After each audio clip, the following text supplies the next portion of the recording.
अष्टम अध्याय का द्वितीय पाठ चल रहा है। आज का जो प्रकरण है उसके विषय में बहुत कम आप लोगों को जानकारी है, पहले आपने सुना है, ठीक है। ये प्रकरण है प्लुत प्रकरण। इस प्रकरण को क्या बोलते हैं? ये प्लुत प्रकरण है। प्लुत कहाँ कहाँ होता है ये आपको बताया जाएगा। ह्रस्व दीर्घ प्लुत अचों की 3 संज्ञाएं होती हैं। कौन कौन सी? ह्रस्व दीर्घ प्लुत, उकालो ह्रस्व दीर्घ प्लुत, ठीक है। एक मात्रिक की ह्रस्व संज्ञा, द्विमात्रिक की दीर्घ संज्ञा और त्रिमात्रिक की प्लुत संज्ञा होती है, ठीक है। तो उ इस प्रकार से। और ये जो संज्ञाएं होती हैं वो अचों की होती हैं, ये भी आपको मालूम है। सामान्य भाषा के प्रयोग में हम लोग ह्रस्व और दीर्घ का ही प्रयोग करते हैं, ठीक है। प्लुत करते हैं पर आपको ये मालूम नहीं रहता कि हम ये प्लुत कर रहे हैं, किंतु अब जब आप पढ़ेंगे तब आपको ध्यान में आएगा कि अच्छा हाँ यहाँ तो प्लुत हो जाता है। बाकी रोज ओम में जो है आप वो प्लुत करते हैं, उसका भी सूत्र आएगा। तो वाक्यस्य टेः प्लुत उदात्तः, ये सर्व सामान्य सूत्र है प्लुत प्रकरण का। वाक्यस्य टेः प्लुत उदात्तः, वाक्यस्य षष्ठी का एक वचन, टेः षष्ठी का एक वचन, उदात्तः प्रथमा का एक वचन।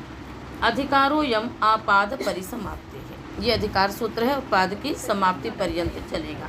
जहाँ भी होगा वाक्य के टी को प्लुत होगा और वो उदात्त होगा। वाक्य के टी को प्लुत होगा और वो उदात्त होगा।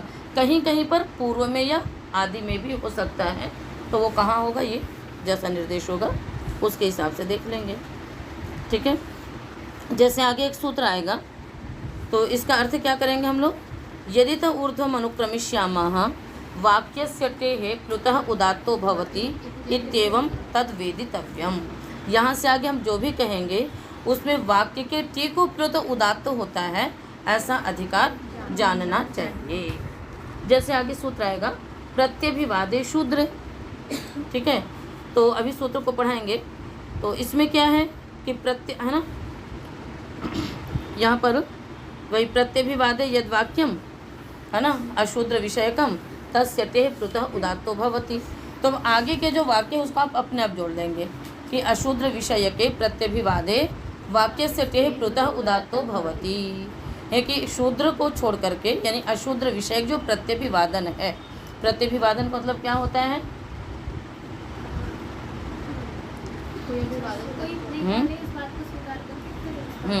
जैसे हमने बोला अभिवादये देवदत्तः अहम भोः, अभिवादये देवदत्तः अहम भोः।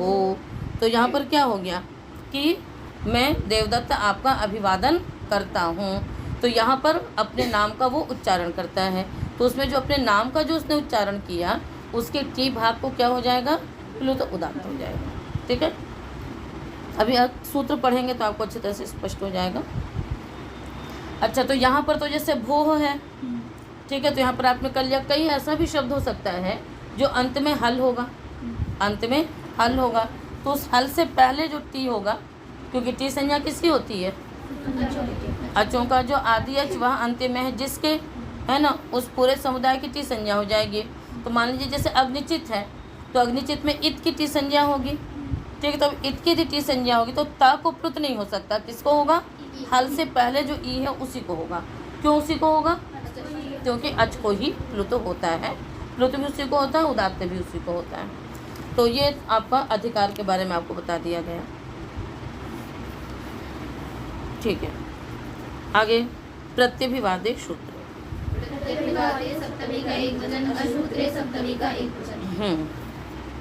करिए।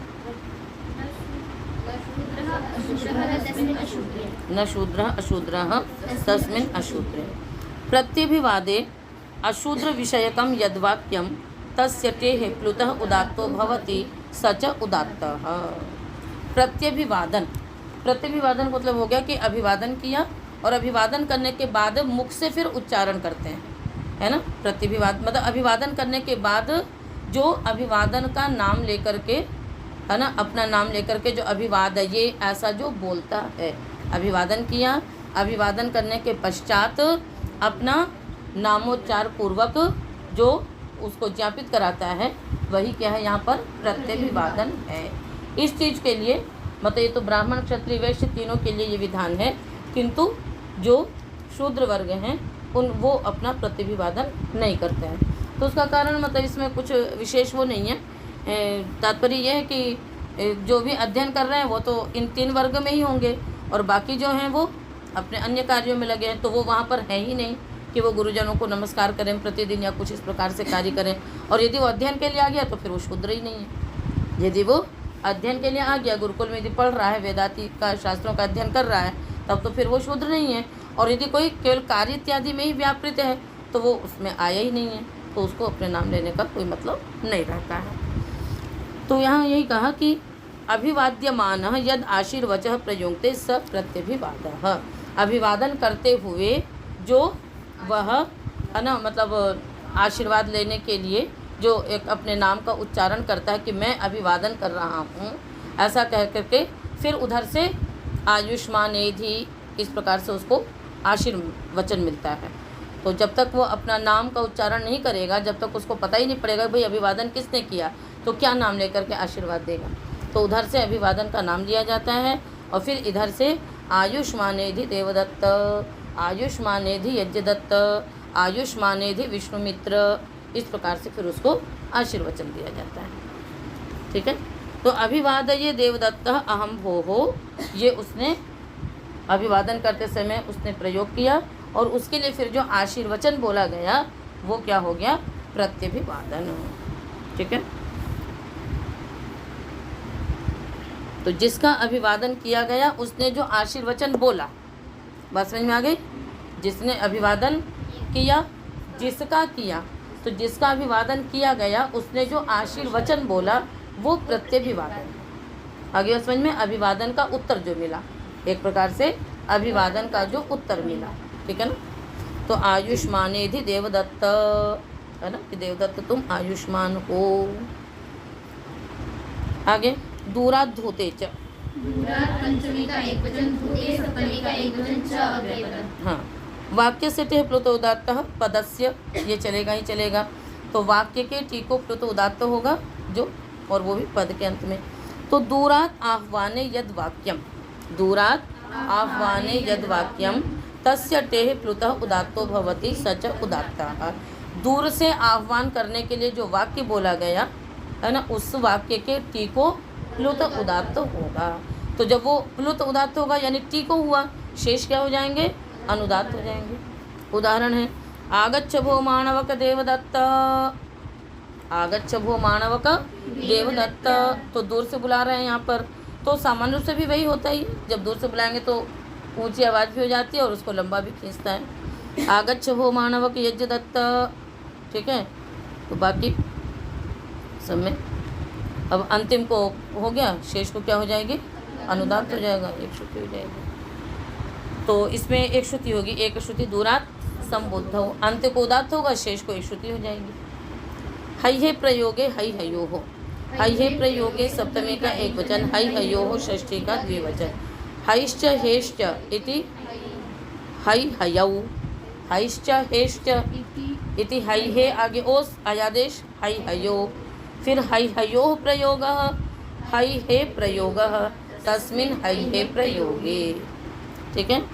और फिर हैश्च, हैश्च इति है हयोः, ये वैसे हो गया। हाँ, अर्थ करेंगे सूत्र का। है हयोः प्रयोगे, इसमें दूरात् धूते की वृत्ति आ रही है।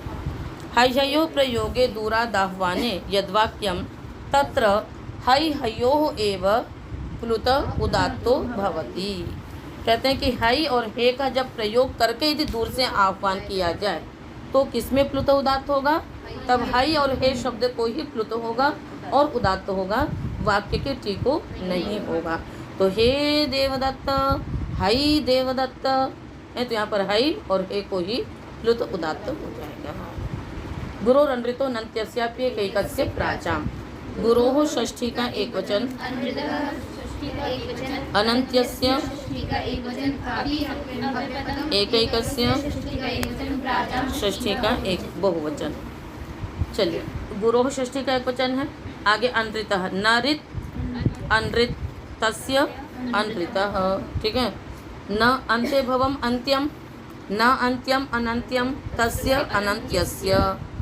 और एकैकस्य है तो एकम एकम इति एकैकम विपसार्थ में यहाँ पर द्वित्व हो गया है और फिर एकम बहुव्रीहिवत से बहुव्रीहिवत भाव हो गया। तो सबका हो गया, समास इत्यादि हो गया। वाक्य से टेह प्लुतः उदात्तः का अधिकार आपका चल ही रहा है। अर्थ होगा ऋकार वर्जितस्य, अनृतः का अर्थ क्या हो गया, ऋकार वर्जितस्य गुरोः अनन्त्यस्य एकैकस्य अपि ग्रहणात् अन्त्यस्यापि तेः है ना प्लुतः उदात्तो भवति प्राचाम आचार्याणां मतेन। फिर से इसका अर्थ करिए, ऋकार वर्जितस्य गुरोः अनन्त्यस्य अपि ग्रहणात् अन्त्यस्यापि एकैकस्य तेः प्लुतः उदात्तो भवति प्राचाम आचार्याणां मतेन। ठीक है ना। ऋकार वर्जित जो गुरु, अनंत्य या अंत्य, अनंत्य में हो यानी आदि में हो, मध्य में हो या फिर अंत्य में हो, पर यदि वो गुरु है और ऋकार को छोड़ करके, ऋकार वर्जित जो गुरु अंत्य में हो अथवा अनंत्य में हो, उसको एकैकस्य पारी पारी से, है ना, उसको क्या करेंगे, एकैकस्य यानी एक एक करके क्या होता है, प्लुत उदात्त होता है प्राच्य आचार्यों के मत में। वस्तुतः ये कोई नया सूत्र नहीं है, ये जो पीछे या आगे के सूत्रों से जो प्लुत उदात्त किया जाएगा उसमें यदि कोई ऐसा पद है जिसमें कि गुरु वर्ण है, जैसे देवदत्त है, अभी हमने किया आपका कि आगच्छ भो मानव का देवदत्त। अब देवदत्त में देखिए अंत्य को तो प्लुत उदात्त होगा ही होगा, किंतु उसके अतिरिक्त दे क्या है, गुरु है, तो दे को भी बतब पारी पारी से करेंगे, एक साथ तीन उदात्त नहीं होंगे, या तो दे को कर लेंगे, फिर दत्त का जो द है वो भी है ना, तो दे को भी कर सकते हैं, द को भी कर सकते हैं, यदि अंत्य में होगा तो अंत्य को भी कर सकते हैं। तो अंत्यस्यापि अनंत्यस्यापि एकैकस्य, पर वो गुरु होना चाहिए और ऋकार वर्जित होना चाहिए, गुरु होना चाहिए और ऋकार वर्जित होना चाहिए, तो उनको क्रमशः पारी पारी से प्लुत उदात्त कर सकते हैं। तो अब आगच्छ भो मानव का देवदत्त, देवदत्त, देवदत्त तीनों बोल सकते हैं। यज्ञ दत्त में भी गुरु है य और द, तो यज्ञ दत्त, यज्ञ दत्त और अंत में भी कर सकते हैं, तो तीनों हो सकता है। टी को प्लुत उदात्त भी हो जाएगा, अंत्य को भी हो सकता है, अनंत्य को भी हो सकता है, तो सभी को ही हो जाएगा। तो ये कोई नया सूत्र नहीं है। इसी वजह से आयुष्मानेधि देवदत्त, देवदत्त, देवदत्त तीनों हो सकता है। समझ में आ गया। ऋकार वर्जित होना चाहिए और गुरु होना चाहिए। यदि ऐसी स्थिति है तो आप पारी पारी से आप कहीं पर भी कर सकते हैं। आगे आ जाइए। ओम अभ्यादाने, ओम अव्यपदम अभ्यादाने सप्तमी का एक वचन, प्लुतः उदात्तः पदस्य आ ही रहा है। कहते हैं अभ्यादाने यह ओम शब्द तस्य प्लुतः उदात्तो भवति। अभ्यादान प्रारंभ, किसी मंत्र का यदि प्रारंभ कर रहे हैं, किसी प्रकरण का प्रारंभ कर रहे हैं, तो उसमें जो ओम होता है उसको क्या होगा, प्लुत और उदात्त होगा। तो इसी से जैसे हम लोग बोलते हैं ना ओम अग्निमीडे, तब ओम जो आपने प्लुत किया, तो इसलिए प्रारंभ का ओम हम लोग प्लुत करते हैं, बाद में फिर ओम अग्निनारयिमश्नवत्, ओम सूर्यो ज्योति, फिर ओम होता है।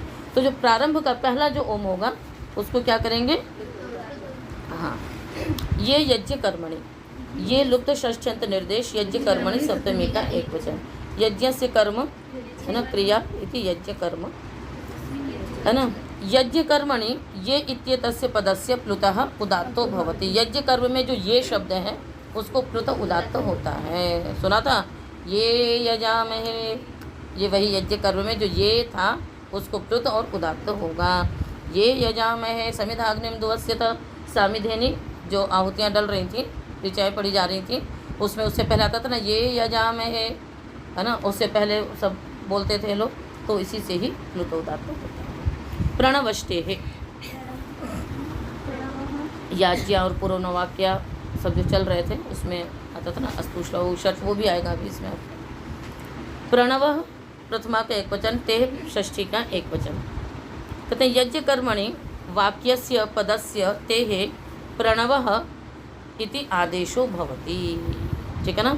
यज्ञ कर्मणि वाक्यस्य पदस्य तेहे प्रणवः इत्ययम् आदेशो भवति स च प्लुतो भवति। कहते हैं यज्ञ कर्म में वाक्य का जो पद, उसका जो टी, उसको प्रणव आदेश हो जाता है। प्रणव माने ओम, इसीलिए है ना, अपाम रेतांसि जिन्वतोम। सामिधे निर्चय में भी कहीं कहीं ओम हो रहा था, और इसमें भी आता ना आपो ज्योति रसोमृतम ब्रह्मवर्च, क्या है स्वरोम, है ना। तो वहाँ पर जो अंत्य का जो टी है उसको क्या हो जाता है, ओम हो जाता है। तो प्रणव ओम की संज्ञा है, तो प्रणव या गया तो प्रणव हो जाना, यानी उसको ओम आदेश हो जाता है। ठीक है। देवान जिगाति सुमनयोम अपाम रेतांसि जिन्वतोम, तो कहीं कहीं पर होता है तो इसी सूत्र से ओम हो जाता है। तो इसके लिए कुछ विशेष ऋक् समूह है ना, जहाँ पर स्वाहा या वौषट या श्रौषट इनका प्रयोग नहीं करते हैं, वहाँ पर उसकी जगह क्या कर दिया जाता है, ओम, है ना, कर देते हैं। तो कुछ विशेष ऋचाओं में ही है। बीच में कहीं कहीं पर कुछ इस प्रकार का, जैसे सुमनयुस था, देवान जिगाति सुमनयुस है ना, तो जो टी भाग है उसको क्या कर दिया, सुमनयोम। ठीक है। अपाम रेतांसि जिन्वती है, उसको जिन्वतोम। तो कुछ विशेष ऋचाओं के समूह को ही प्रणव आदेश का विधान है, किंतु वो कुछ विशेष ऋचाओं में है। और कई लोग अपना अपना नया नया दिमाग चलाते हैं। और एक बार तो कहीं के कोई अच्छे सम्मेलन में यज्ञ हो रहा था, सारे मंत्र के आगे ओम लगा लगा करके शुरू हो गया। तो फिर उसके ऊपर फिर चला शास्त्रार्थ चला, है ना। फिर सुरेंद्र जी ने उसका उत्तर दिया व्याकरण सहित पूरा बता करके, तो फिर उसको बंद किया गया। याज्ञान्तः प्रथमा का एक वचन। ठीक है। तेह की अनुवृत्ति आएगी प्रणवष्टे से। चलिए, याज्ञाकांडे ये पठिताः मंत्राः ते याज्ञा, है ना, याज्ञाकांड है वो। वैसे तो इधर उधर बिखरे हुए हैं, किंतु मैत्रायणी संहिता में उनका एक साथ पाठ कर दिया गया है, लिख दिया गया है। ठीक है। तो वो क्या है, याज्ञानुवाक्याकांड नाम से प्रसिद्ध है, वो मैत्रायणी संहिता में है। तो वो जो याज्ञा वाले जो मंत्र हैं, तो है ना, याज्ञाकांडे ये मंत्राः पठिताः तेषाम अन्त्यस्य टेः प्लुतौ उदात्तो भवति यज्ञ कर्मणि, है ना। उनके यज्ञ कर्म में क्या हो जाता है, प्लुत उदात्त होता है। स्तोमैर्विधे माग्नायि जिह्वामग्ने च कृषे हव्यवाहाम। तो देखिए यहाँ पर क्या है आपका कि स्तोमैर्विधे माग्नये, है ना। तो यहाँ के लिए एक सूत्र है, ये आगे अभी आप लोग पढ़ेंगे। एचो प्रगृह्यस्य दूरात् धोते पूर्वस्यार्धस्य दुत्तरस्य दुतौ। तो एचः, उस एच को उसको पढ़े प्लुता वैच इदुतौ। ठीक है ना। तो जो ऐच होते हैं उनको क्या, ऐच और एच जो होंगे उनको कहीं कहीं पर क्या हो जाया करता है, इकार और उकार आदेश हो जाता है। प्लुत उदात्त भी होगा और उसको इकार उकार आदेश भी हो जाएगा। तो जैसे यहाँ पर था, है ना, स्तोमैर्विधे माग्नये, तो ये ए क्या है, एच में आता है, तो उस ए को क्या हो जाएगा, ई हो जाएगा। ठीक है। और यदि ओ होगा तो उसको क्या हो जाएगा, ऊ हो जाएगा। ठीक है। तो यहाँ पर ही वही हो गया है, स्तोमैर्विधे माग्नायि, तो इधर तो प्लुत हो गया, और जो उसका आधा जो उधर का भाग था उसको क्या हो गया, मतलब जो ए आई है सब संधि वर्ण है, तो इसका जो अ वाला भाग है उसको तो प्लुत हो गया, और जो उत्तर भाग है उसको क्या हो गया, ई। तो वो आपको उस प्रकार से सुनाई देता है। इसी प्रकार से जिह्वा मग्ने च कृषे हव्यवाहाम।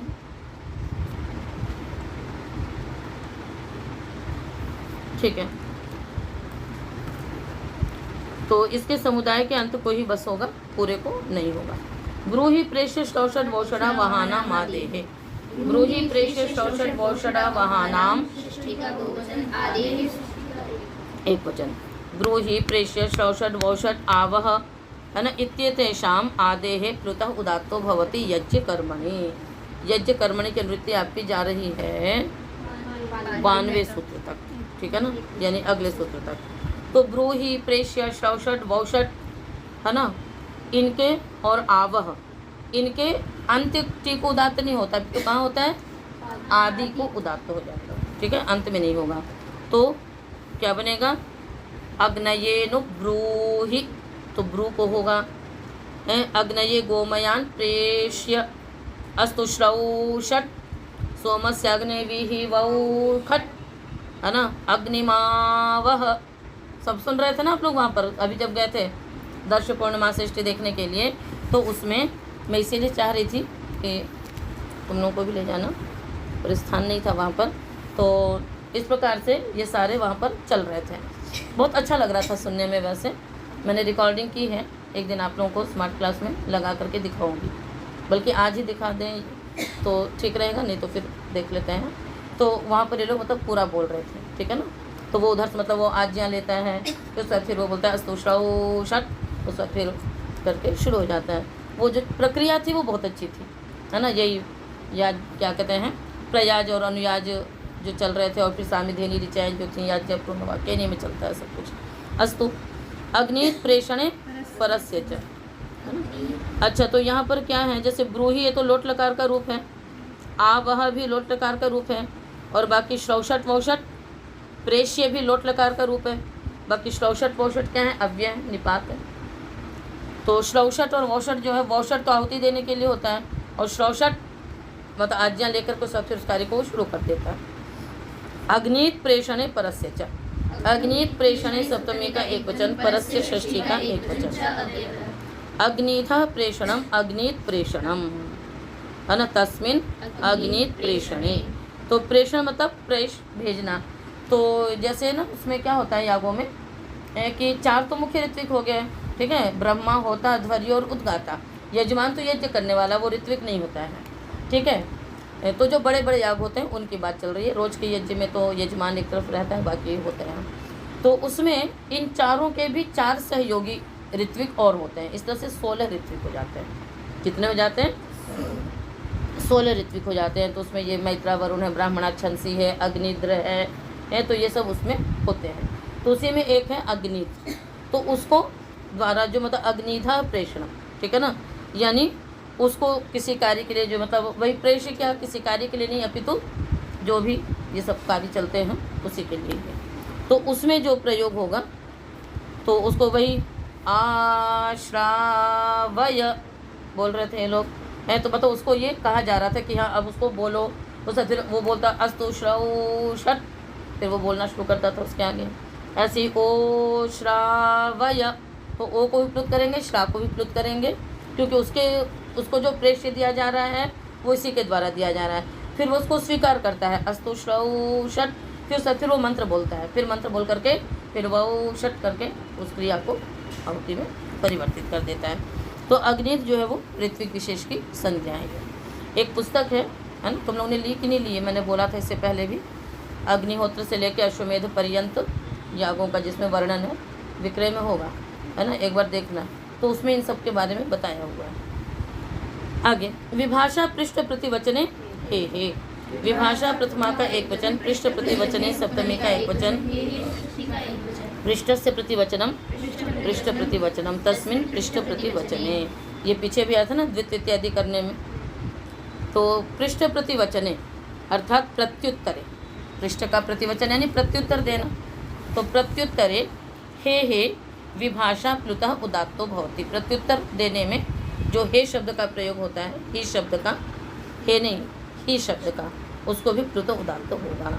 अकार्षिकटम देवदत्त प्रश्न किया, उसने उत्तर दिया अकार्षम ही विकल्प से होगा। अलावी केदारम देवदत्त अलाविशम ही तो यहाँ पर विकल्प से हो गया। निगृह्यानुयोगे च निगृह्य अव्यपदम अनुयोगे सप्तमी का एक वचन, ठीक है। स्वपक्षात है ना, प्रत्यावनम अपनयनम निग्रह, ठीक है। अभी आपको बताते हैं क्या है तात्पर्य। क्या होता है कि निग्रह आप लोगों ने सुना होगा, उसमें प्रमाण प्रमेय प्रयोजन दृष्टांत निग्रह स्थानाना, है ना। तो क्या होता है कि जैसे मान लीजिए कि किसी दो पक्ष में कोई बात का चल रही है, किसी ने एक अपने पक्ष को रखा कि शब्द नित्य है या शब्द अनित्य है, ठीक है। उसने पक्ष रखा अपना शब्द अनित्य है, अब उसने ये पक्ष रख दिया। अब विपक्षी ने उसको तर्क प्रत्युत्तर के द्वारा क्या कर दिया, उसको हरा दिया, ठीक है। तो उसका जो अपना मत था उससे वो क्या हो गया, च्युत हो गया, हट गया, ठीक है। तो वो हो गया निगृह्य, वो क्या हो गया, निग्रह। ठीक है। अब जब वो अपने उससे जब वो हार गया तो दूसरा व्यक्ति उसको बार बार बोलता है ना, अनित्य शब्द है, ये है, ऐसा कह रहे थे कि शब्द अनित्य होते हैं, ऐसा कह रहे थे कि ये होता है। तो वो जो पीछे से जो कहा जाता है वही क्या है, मतलब निग्रह हो गया। और फिर उसको निग्रह करने के बाद, यानी उसको उस पक्ष से हरा देने के बाद, और फिर जो उसको बाद में फिर आक्रोश में चाहे किसी भी उसमें जब उसको बार बार जो बोलते हैं अनित्य शब्द इत्यात्थ है, ऐसा सा होता है, तो वही क्या है, निगृह्यानुयोग। आगे समझ में चलिए। निगृह्यानुयोगे यद वाक्यम वर्तते तस्य टेह विभाषा प्लुतः उदात्तो भवति। ठीक है ना। निगृह्यानुयोग में, निगृह्यानुयोग हमने आपको समझा दिया, उसमें जो वाक्य है उसमें विकल्प से टीको प्लुत उदात्त होगा। अनित्य शब्द इत्यार्थ है ना, अनित्य शब्द इत्यार्थ। अद्य अमावास्या इत्यार्थ, आज अमावास्या ये कह रहे थे। ठीक है, मतलब तुम ऐसा कह रहे थे और तुमको हमने हरा दिया, तो बस यही है, अनित्य शब्द इत्यार्थ है, ऐसा तुम बोल रहे थे। तो किसी ने अनित्य शब्द ऐसा प्रतिज्ञा की, ठीक है ना, फिर उसको दूसरे वादी ने तर्क प्रमाणों से उसको क्या कर दिया, हरा दिया। हराया तो वही क्या हो गया, वो हट गया। अब फिर उसी को ही बार बार उपालंब दे करके जो चलता है वही यहाँ पर अनित्य शब्द इत्यादि। चलिए आगे। आम्रेरितम भर्सने है, वो क्रोध से भी बोल सकता है, निंदा में भी बोल सकता है, वैसे भी बोल सकता है। आम्रेरितम प्रथमा का एक वचन, भर्सने सप्तमी का एक वचन। प्लुतः उदात्त है कि अनुवृत्ति चल रही है। भर्सने है ना, भर्सने ये है ना, आम्रेरितम प्लवते उदात्तश्च भवति। आप वैसे भी कर सकते हो, भर्सने आम्रेरितम प्लुतः उदात्तो भवति उदात्तश्च सह, है ना। भर्सन गम्यमान हो रही हो, मतलब भर्सन अर्थ में जो वाक्य है उसमें टी को प्लुत है ना, आम्रेरित का जो टी उसको प्लुत उदात्त होता है। चौर चौर, वृषल वृषल पीछे आया था आपका, है ना। दस्यो दस्यो, घातयिष्यामि त्वा, बंधयिष्यामि त्वा, है। चोर चोर, रुको रुको, अभी मैं तुमको बांधता हूँ। तो जब व्यक्ति चिल्लाता है तो प्लुत उदात्त हो ही जाता है। चौर चौर, वृषल वृषल, घातयिष्यामि त्वा, बंधयिष्यामि त्वा, तो वही आपका। तो द्वित्व किससे हो गया, ठीक। अंगयुक्तम तिंगाकांक्षम, प्रथमा का एक वचन, तिंग प्रथमा का एक वचन, आकांक्षम प्रथमा का एक वचन। ठीक है। तो अंग इत्यनेन युक्तम अंगयुक्तम, आकांक्षतीति आकांक्षम, पचाद्यच हो गया इसमें। भर्सने की वृत्ति है, प्लुतः की भी, उदात्त की भी है। अंग इत्यनेन युक्तम आकांक्षम तिङन्तम, अंग इत्यनेन युक्तम साकांक्षम तिङन्तम, आकांक्षम करिए चाहे साकांक्षम कहिए। भर्सने है ना, किं भवति, प्लुतः उदात्तो भवति। अंग से युक्त जो साकांक्ष तिङन्त है, साकांक्ष कब होगा, जब दूसरे की अपेक्षा होगी, तो उसमें भी क्या हो जाता है, प्लुत उदात्त होता है। अंग पूजा, अंग व्याहर, इदानीम ज्यास्यसि जाल्मा, और बोलो हैं, और करो, अभी तुम्हें पता लगेगा, करते हैं ना। तो अंग पूजा, अंग व्याहर, इदानीम ज्यास्यसि जाल्मा, तो किसको हो गया, अंग पूजा, अंग व्याहर, ये सब क्या है, साकांक्ष वाक्य है। कहाँ से साकांक्ष, इदानीम ज्यास्यसि जाल्मा, ये भी उसके आगे बोला जा रहा है, तो ये साकांक्ष वाक्य है। तो अंग पूजा, अंग व्याहर, ठीक है ना, और बोलो, और बोलो, तो भर्सना में क्या हो गया, प्लुत उदात्त हो गया। चलो, विचार्यमाणा नाम,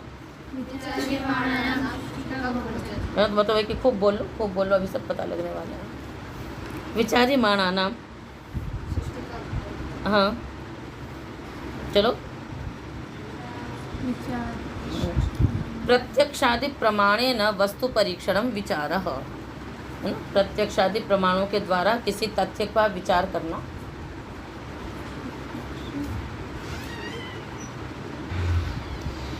उसको कहते हैं विचार,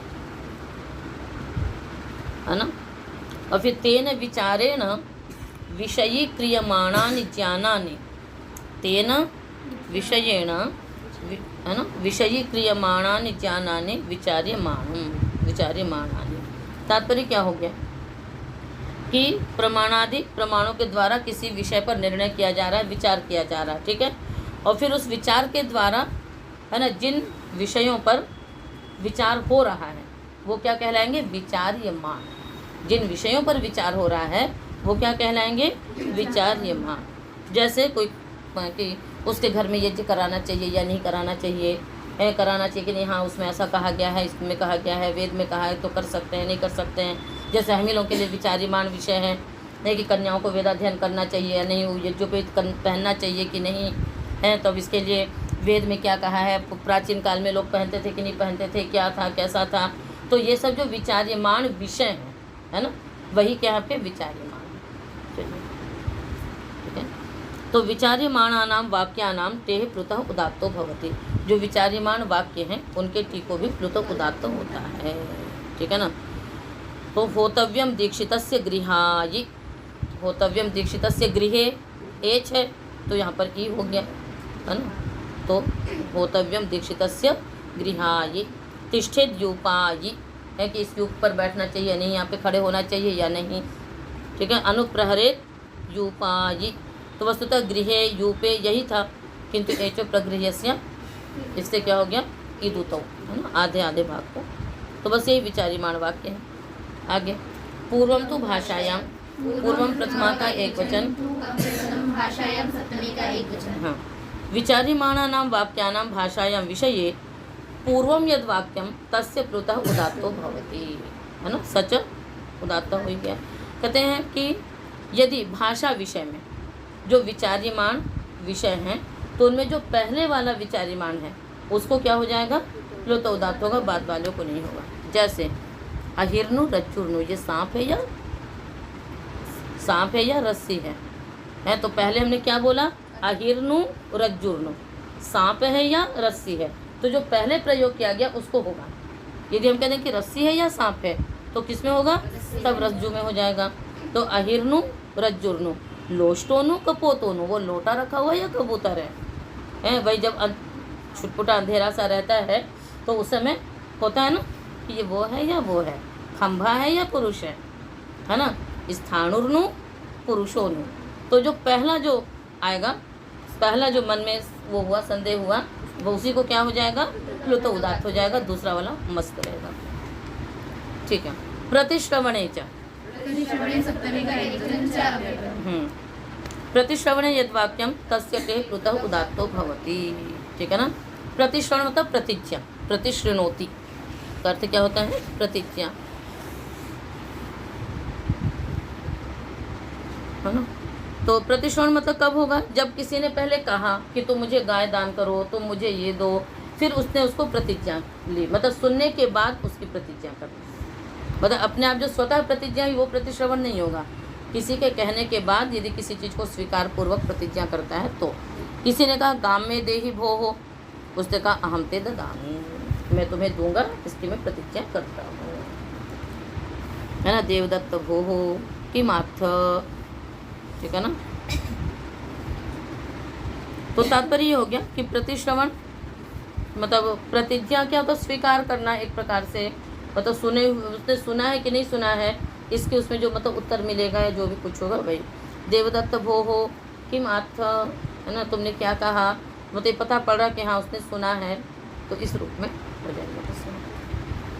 अनुदात्तम प्रश्नांताभिपूजितयोः, अनुदात्तम प्रथमा का एक वचन, प्रश्नांताभिपूजितयोः, प्रश्नार्थे है ना वाक्य, यहाँ पर क्या है, प्रश्न के लिए जो वाक्य, इसको बोलते हैं तादर्थ्यात् ताच्छब्द्यम, है ना, क्योंकि प्रश्न के लिए जो वाक्य वो यहाँ पर प्रश्न लिया गया है। तो प्रश्नार्थे यद वाक्यम तत्प्रश्नः सप्रश्नः तस्य अंतः प्रश्नान्तः, है ना, प्रश्नार्थम यद वाक्यम, है ना, स प्रश्नः, प्रश्न के लिए जो वाक्य उसको यहाँ पर प्रश्न शब्द से ले लिया गया। तादर्थ्यात् ताच्छब्द्यम, है ना, कई तरह की ये सब अभिधा लक्षणा वृत्तियाँ होती हैं, ये सब है ना, कहीं पर साहचर्य वृत्ति होती है, कहीं सामीप्य वृत्ति होती है, कहीं पर तादर्थ्य वृत्ति होती है, तो उसके लिए इस अर्थ में सीधा शब्द प्रयोग भी किया जाता है। तो प्रश्न के लिए, उसके लिए यहाँ पर प्रश्न शब्द का प्रयोग कर दिया गया। फिर प्रश्नस्य अन्तः इति प्रश्नान्तः, प्रश्नान्तश्च अभिपूजितश्च इति प्रश्नान्ताभिपूजितौ तयोः प्रश्नान्ताभिपूजितयोः। प्रश्न वाक्य है ना, प्रश्न का अंत का मतलब क्या हो गया?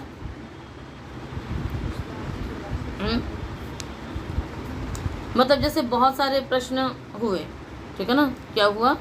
बहुत सारे प्रश्न में जो अंतिम वाक्य, जो अंतिम शब्द, प्रश्नों में जो अंतिम प्रश्न, अंतिम शब्द, वो यहाँ पर प्रश्नांत लिया गया है, ठीक है। और अभिपूजित का अर्थ होता है भाई सम्मान।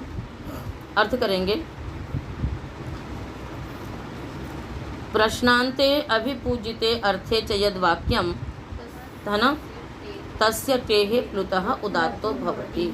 प्रश्नांत और अभिपूजित अर्थ में जो वाक्य है उसमें, है ना, प्लुत होता है किंतु अनुदात्त रहेगा। प्लुतः भवति अनुदात्तश्च, प्लुत होगा किंतु वो अनुदात्त रहेगा, ठीक है ना।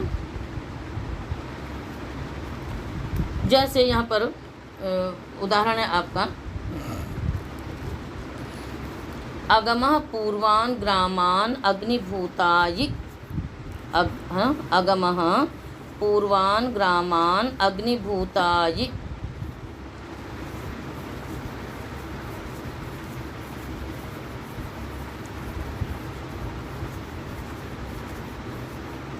यहाँ पर आगे एक सूत्र आएगा, अनंत्यस्यापि प्रश्नाख्यानयोः, 105 नंबर का।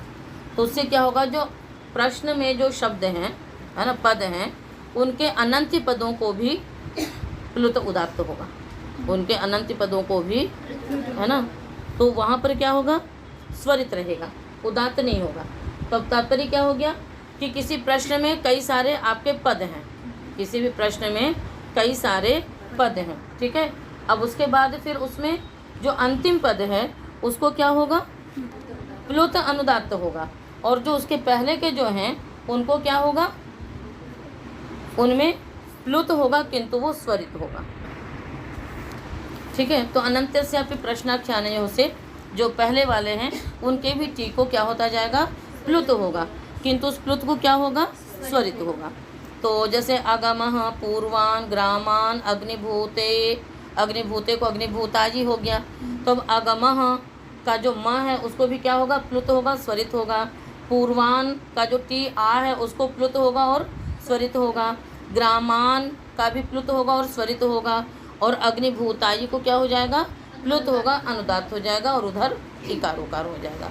तो अगमः पूर्वान् ग्रामान् अग्निभूतायि, है ना, प्रश्न किया, प्रश्न कई नहीं है किंतु एक प्रश्न में कई सारे पद तो होंगे ना, है ना, क्योंकि हे अग्निभूते, है ना, तुम क्या पूर्व गांवों को जा चुके हो। तो एक प्रश्न में, एक वाक्य प्रश्न में क्या होगा, कई सारे पद होंगे, तो उन पदों में जो अनंत्य पद हैं उनको तो प्लुत और स्वरित होगा, जो अंत्य पद होगा उसको प्लुत और अनुदात्त होगा, वहाँ पर उदात्त नहीं होगा। वैसे भी जब कुछ पूछा जाता है तो उदात्त से तो पूछा नहीं जाता है, नीचे से पूछता है व्यक्ति, हाँ। इसी प्रकार से अगमः पूर्वान् ग्रामान् पटाऊ, हे पटो अगमः पूर्वान् ग्रामान्, हैं, तो यहाँ पर क्या हो गया, वहाँ पर भी वही रहेगा, अगमः पूर्वान् ग्रामान् में प्लुत स्वरित होगा, और पटाऊ में क्या हो जाएगा, उकारादेश होगा उधर से, और इधर प्लुत अनुदात्त हो जाएगा। अभिपूजित में शोभना खलवसी मानवक, है ना, तुम अच्छे, ठीक है। तो यहाँ पर क्या हो गया, मानवक प्लुत हुआ और अनुदात्त हो गया।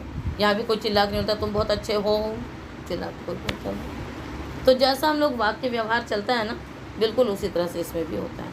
आगे चलिए, चिदिति चोपमार्थे प्रयुज्य माने, चिद अव्ययपदम इति, अव्ययपदम च अव्ययपदम उपमार्थे सप्तमी का एकवचन, प्रयुज्यमाने सप्तमी का एकवचन। उपमायाः अर्थ इति उपमार्थः तस्मिन् उपमार्थे, ठीक है। चित् इत्येतस्मिन् निपाते उपमार्थे प्रयुज्यमाने, चित् इत्येतस्मिन् निपाते उपमार्थे प्रयुज्यमाने वाक्यस्य टेः प्लुतः अनुदात्तो भवति। कहते हैं चित्, यह जो निपात है, जब ये उपमा अर्थ में प्रयुक्त हो, जब ये उपमा अर्थ में प्रयुक्त हो तो वाक्य के टी को क्या हो जाएगा, अनुदात्त प्लुत होगा। अग्निचित भायात, राजचित भायात, है ना, अग्निचित के समान प्रकाशमान हो, राजा के समान प्रकाशमान हो। तो जो चित है यहाँ पर ये उपमा अर्थ में है। तो जब उपमार्थक चित शब्द का प्रयोग होगा तो वाक्य के टी को यानी अंतिम जो होगा, है ना, उसको क्या हो जाएगा, प्लुत होगा और अनुदात्त होगा। तो अग्नि के समान प्रकाशित हो, राजा के समान प्रकाशित हो। उपरि स्विदासीद इति च, उपरि अव्यपदम, स्विद अव्यपदम, आसीत क्रियापदम, इति अव्यपदम, च अव्यपदम। चलिए, उपरि, है ना, उपरि स्विदासीत इत्येतस्य टेहे अनुदात्तः प्लुतो भवति। ये पूरा एक शब्द ले लिया, यहाँ पर तो अलग अलग बता दिया, किंतु जब उपरि स्वित आसीत ये वाक्य होगा, इसके भी टीको प्लुत अनुदात्त हो जाएगा। तो अधस्विदासीत, उपरि स्विदासीत, अथः स्वित आसीत, उपरि स्वित आसीत। तो यहाँ पर दोनों को क्या हो गया, प्लुत अनुदात्त हो गया। ठीक है ना। तो ये विचार्यमाणा नाम से प्राप्ति थी, प्लुत उदात्त के ऊपर था, नीचे था, है, तो यहाँ पर हो गया। स्वरित माम रेडिते सूया सम्मति कोपक उत्सनेषु।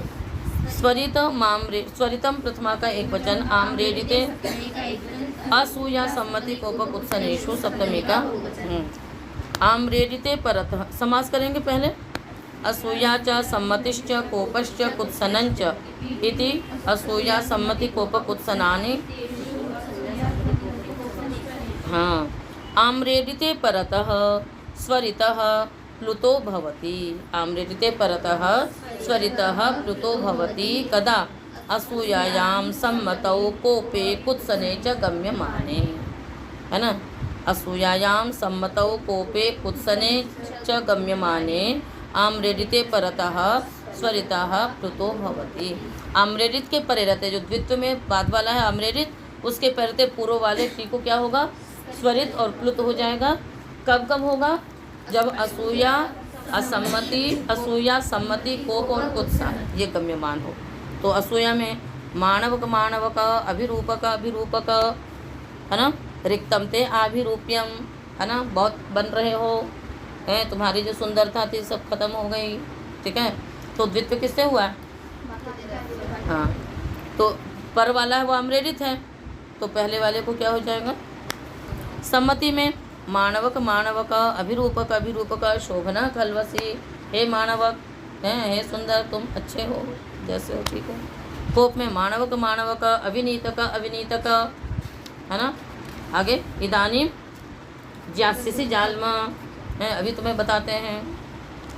और कुत्सा में है ना, शक्ति के यष्टि के रिक्ताते शक्ति ही, है ना, तुम्हारी शक्ति सब गई, क्या कर रहे हो। ठीक है, तो कुत्सा निंदा है यहाँ पर। तो सब पीछे आपने पढ़ा था, तो उससे यहाँ पर द्वित्व होगा, फिर आम्रेडितम से उसके आम्रेडित परवात से परमाम्रेडितम से पर वाले की आम्रेडित संज्ञा होगी, और आम्रेडित के पर रहते ये स्वरित प्लुत उदात्त अनुदात्त कर देगा। चले आगे। क्षियाशी ही प्रैशेषु तिंगाकांक्षम। क्षियाशी ही प्रैशेषु सप्तमी का बहुवचन, तिंग प्रथमा का एक वचन, आकांक्षम। क्षिया च आशीश्च प्रैशश्च इति क्षियाशी प्रैषाः तेषु क्षियाशी प्रैशेषु। तिंग अलग है, आकांक्षम अलग है। चलिए, क्षिया आशी प्रैष इत्येतेषु गम्यमानेषु यद् वाक्यम, है ना, साकांक्षम तिङन्तं तस्य टेः स्वरितः प्लुतो भवति। क्षिया, है ना, और क्षिया मतलब क्या है, निंदा, आशी ही आशीर्वाद है, प्रैष प्रेरणा देना। इनमें जो भी वाक्य है साकांक्ष तिङन्त है, उसके टी को स्वरित प्लुत होता है। स्वयं रथेन याति उपाध्यायम पदातिम गमयति। तो साकांक्ष वाक्य को होगा तो अपने तो रथ से जाता है, उपाध्याय को पैदल भेजता है, तो पहला वाला वाक्य साकांक्ष होगा, तो उसमें क्या हो जाएगा, याति को प्लुत और स्वरित हो जाएगा। ठीक है, इसी प्रकार स्वयं ओदनम भूंगते उपाध्यायम सत्तुन पाययति। अपने तो चावल खा रहा है और उपाध्याय को सत्तू पिला रहा है, तो पहला वाला जो है वो साकांक्ष है, उसको हो जाएगा। सुताश्च लप्सिष्ठाः धनम चतात, आशीर्वाद का, ठीक है ना, कि पुत्रों को भी प्राप्त करो और धन को भी प्राप्त करो। तो सुताश्च च लगा दिया, तो अपने आप ही समझ कि पुत्रों को प्राप्त करो, और वाक्य साकांक्ष हो गया। तो लप्सिष्ठाः, ये लप्सिष्ठ लप्सिष्ठियास्तम लप्सिष्ठाः, है ना, लब धातु का आशीर्लिंग में बन गया। छंदोध्येशिष्ठाः व्याकरणम च भद्र, छंद तो पढ़ो, व्याकरण भी पढ़ो। प्रैश में कटम कुरु ग्रामम च गच्छ, चटाई बना और गांव जाओ। तो यहाँ पर प्रैश हो रहा है, पहले वाला वाक्य साकांक्ष है। यवान लुनि ही सक्तुश्च पिब, जौ काटो और सत्तू पी लेना, ठीक है। तो आगे चलें। अनन्त्यस्यापि प्रश्नाख्यानयोः। अनन्त्यस्य षष्ठी का एकवचन अपि अव्ययपदं प्रश्नाख्यानयोः सप्तमी का द्विवचन।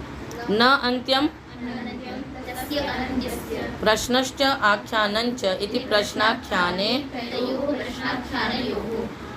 चलिए, स्वरितम वाक्यस्य टेः प्लुतः सप्यनवृत्ति आ रही है। अर्थ करेंगे वाक्यस्य, है ना, कुत्र प्रश्ने आख्याने च गम्यमाने अथवा प्रश्नाख्यानयोः यद् वाक्यं, प्रश्नाख्यानयोः यद् वाक्यं तस्य अनन्त्यस्य अपि ग्रहणात् अन्त्यस्यापि पदस्य टेः स्वरितः प्लुतो भवति प्रश्ने आख्याने च। पहले कह दिया था।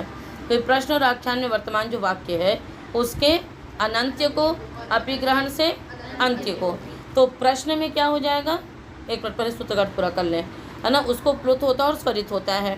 तो आख्यान में तो अंत्य अनंत्य दोनों को प्लुत स्वरित होगा और प्रश्न में अंत्य को अनुदात हो जाएगा, बाकी को स्वरित हो जाएगा पीछे वाले सूत्र से। ठीक, उदाहरण भाई अगमः पूर्वान् ग्रामान् अग्निभूताय पटाऊ, और आख्यान में क्या है, अगमम पूर्वान् ग्रामान् भोः, ये आख्यान उत्तर दिया उसने, उधर से प्रश्न हुआ उधर से उत्तर हुआ। तो जो उत्तर वाला होगा उसमें तो सभी को स्वरित हो जाएगा, अंत्य अनंत्य को, और जो प्रश्न रहेगा उसमें अंत्य वाले को अनुदात रहेगा, शेष को प्लुत स्वरित रहेगा।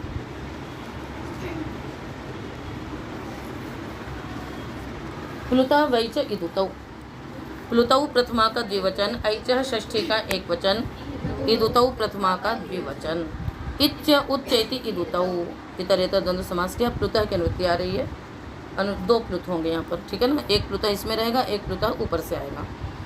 ऐचः प्लुत प्रसंगे, क्या अर्थ होगा, ऐचः प्लुत प्रसंगे तद अवयव भूतौ इदुतौ प्लुतौ भवतः, ठीक है। फिर से अर्थ करेंगे, ऐचः प्लुत प्रसंगे तद अवयव भूतौ इदुतौ प्लुतौ भवतः। कहते हैं जहाँ पर ऐच को प्लुत का प्रसंग होगा, जब ऐच को प्लुत का प्रसंग होगा तो उसके जो अवयव भूत इकार और उकार है ना, क्योंकि ऐच में आपके ऐ औ आए तो ये क्योंकि संध्याक्षर वर्ण है, तो जब संध्याक्षर वर्ण होगा तो इसमें क्या है, उसके जो अवयवभूत इकार और उकार हैं हम उनको ही प्लुत करेंगे, उसका जो आकार और आकार है उसको प्लुत नहीं होगा। तो ऐति कायनः औपक, तो ये आपको मतलब समझना होगा, जब उच्चारण करते हैं उस समय के लिए होगा ये है कि प्लुत उदात्त कौन होगा, जो अंतिम का है ना। तो ऐति कायनः, प्रयोग वैसे ही रहेगा, लिखेंगे भी वैसे, जब उसका उच्चारण प्रयोग में होगा बस तब थोड़ा सा उसका आ जाएगा, यानी उसके अवर्ण को प्लुत ना हो जाए इसके लिए, ठीक है ना। तो ऐति कायन में गुरु रनितो अनंत्यस्यापि एकैकस्य प्राचाम, इससे गुरु वर्ण को प्राप्ति हुई, है ना, अनंत्यस्यापि। फिर उसको क्या हो गया कि उसके अवर्ण को हम प्लुत न मानने लग जाएं, अपितु जो उत्तर का भाग है उसका इकार और उकार है उसको ही मानेंगे। तो इससे तो बस कल इतना बताया गया। अब आगे में आइए, एचो प्रगृह्यस्य दूरात् धूते पूर्वस्यार्धस्यादुत्तरस्य धुतौ। एचः षष्ठी का एक वचन, अप्रगृह्यस्य षष्ठी का एक वचन, अदूरात् पंचमी का एक वचन, पूते सप्तमी का एक वचन, पूर्वस्य षष्ठी का एक वचन, अर्धस्य आठ प्रथमा का एक वचन, उत्तरस्य षष्ठी का एक वचन, इदुतौ प्रथमा का द्विवचन। फिर से चलिए, षष्ठी का एक वचन, अप्रगृह्यस्य षष्ठी का एक वचन, अदूरात् पंचमी का एक वचन, धूते सप्तमी का एक वचन, पूर्वस्य षष्ठी का एक वचन, अर्धस्य षष्ठी का एक वचन, आठ प्रथमा का एक वचन, उत्तरस्य षष्ठी का एक वचन, इदुतौ प्रथमा का द्विवचन, ठीक है ना। न प्रगृह्यम अप्रगृह्यम तस्य अप्रगृह्यस्य, न दूरम अदूरम तस्मात् अदूरात्, ठीक है ना। इच्च उच्च इतु इदुतौ, सारे हो गए समास। आगे कहते हैं अप्रगृह्यस्य, अप्रगृह्यस्य एचः अदूरात् धूते प्लुत विषये, ठीक है भाई, दूरात् धूते को छोड़ करके, अप्रगृह्यस्य एचः अदूरात् धूते प्लुत विषये पूर्वस्य अर्धस्य आकारः आदेशो भवति, पूर्वस्य अर्धस्य आकारः आदेशो भवति, स च प्लुतः, ठीक। उत्तरस्य इकारोकारौ आदेशौ भवतः। समझ में आया? अप्रगृह्यस्य एचः अदूराद्धूते प्लुत विषये, है ना। अप्रगृह्यस्य, जिसकी प्रगृह संज्ञा नहीं हुई हो, ऐसा जो एच, प्रगृह संज्ञा होती है ना, इदुदे द्विचनम प्रगृह्यम से, तो ऐसा जो एच उसके अदूराद्धूते प्लुत विषय ने दूराद्धूते च को छोड़ करके अन्य सूत्रों से अन्य अर्थों में जो प्लुत का प्रसंग आएगा, उसमें जो पूर्वस्य अर्धा आकार, जो उसके पूर्व का आधा आकार है, उसको प्लुत उदात्त होता है, और जो शेष बच गया उसको क्या हो जाएगा? इकार और उकार आदेश हो जाएंगे। तो वही हम लोग कर रहे थे अभी तक। अगमः पूर्वान् ग्रामान् अग्निभूतायि है, तो अग्निभूते था, अग्निभूते का जो ए है उसकी प्रगृह संज्ञा नहीं हुई है। यहाँ पर ये प्रश्न में है, यहाँ पर दूराद्धूत विषय नहीं है। तो इसको जब प्लुत का प्रसंग हुआ एच को, तो उसका ए का जो आधा क्या है आ, उसको तो आकार आदेश हो गया, जो आधा है उसको आकार आदेश हो गया, और जो शेष भाग बचा उसको इकार और उकार। तो ए को इकार और ओ को उकार। तो इसीलिए भूतायि पटाऊ भद्रम करोषि मानवक अग्निभूतायि पटाऊ होतव्यम दीक्षितस्य गृहायि।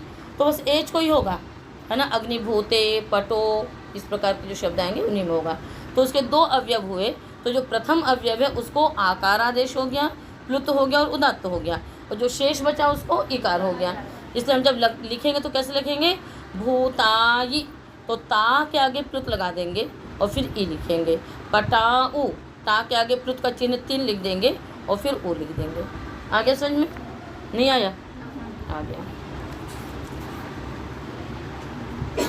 सभी में आप ले सकते हैं, चाहे विचारी माना नाम से किया, चाहे याद जानता से किया, जहाँ भी करेंगे वहाँ पर ये वाली आ जाएगी। बस अंत में एच होना चाहिए। अंत में क्या होना चाहिए? एच होना चाहिए। एच में चारों आ जाएंगे ना, ए ओ ऐ ओ। इसलिए तयोर्वावचि संहितायाम, तयोः षष्ठी का द्विवचन, युवौ प्रथमा का द्विवचन, अचि एक वचन, संहितायाम यश्च वश्यति युवौ हो गया। कहते हैं तयोः इदुतोः, तयोः से किसको लेंगे? जो एकदम तत्काल बाद का है। तो तयोः इदुतौ, है ना, यथा संख्यम अचिपरतः युवौ आदेशो भवतः संहितायाम विषये। कहते वो जो इकार उकार है ना, उसको यदि अच परे होगा तो क्रमशः यकार वकार आदेश हो जाएंगे पर संहिता विषय में। तो उदाहरण बनाए जैसे है ना, अग्ने आशा था तो अग्नायी आशा किया हमने, और फिर अग्नायी आशा के ई को य आदेश हो गया, तो क्या बन गया? अग्नायाशा। स्थिति लिखो, अग्ने आशा था, एचो प्रगृह से आपने क्या किया? अर्ध अवयव को अग्ना और बाद में ई आदेश हुआ, अग्नाई, आगे आशा है तो अच परे है। अब यदि आपको यहाँ पर संधि अपेक्षित है तो क्या कर देंगे? ई को य हो जाएगा, तो अग्नायाशा, है ना। इसी प्रकार से पटावाशा, अग्नाइंद्रम, पटावुदकम, इस प्रकार से ये आदेश होते हैं। तो जिससे भी आप कर सकते हैं, है ना, पटा, ठीक है। नहीं तो क्या बनता? पटाऊ उदकम, तो फिर आकाशवाणी दीर्घ लगने लगता तो पटाऊदकम बनता। तो यहाँ पर नहीं, यहाँ पर क्या हो जाएगा? उसको व आदेश हो जाएगा, तो पटावुदकम अग्नाइंद्रम। तो ये आपका अष्टम अध्याय का द्वितीय पाठ समाप्त हुआ, और ये प्लुत प्रकरण आपका पूरा समाप्त हुआ। ठीक है, तो एक ही पाठ में हमने प्लुत प्रकरण को किया, क्योंकि इधर उधर करने पर समझने में थोड़ी सी मुश्किल होती है। तो आपको प्रारंभ में भी बता दिया था कि प्लुत वाक्य के टीको ही होगा, और सबसे पहला सूत्र था प्रत्यभिवादे शूद्रे। प्रत्यभिवादन आपको बता ही दिया था, वाक्य से तो अधिकार चल रहा था, है ना। तो अभिवादन करने के पश्चात जो आशीर्वचन में वाक्य बोला गया वो आपका प्रत्यभिवादन हुआ। इसी प्रकार से तो कहीं पर सिद्धि इत्यादि कुछ विशेष नहीं थी, बस यहाँ पर प्लुत होगा, और प्लुत उदात्त ही होगा। केवल 1-2 स्थानों पे अनुदात्त और स्वरित का विधान किया गया। और प्लुत विकार है उसको भी समझ के रखना चाहिए कि जहाँ पर भी ए ओ ऐ यव होंगे उनमें क्या हो जाएगा? उसको आ और उधर ई, ये आदि, इसको प्लुत विकार बोलते हैं। उसको क्या बोलते हैं? प्लुत विकार। तो प्लुत विकार क्या होता है ये भी स्मरण रखना चाहिए और ध्यान में रखना चाहिए। तो आज का पाठ इतना ही शेष करते हैं।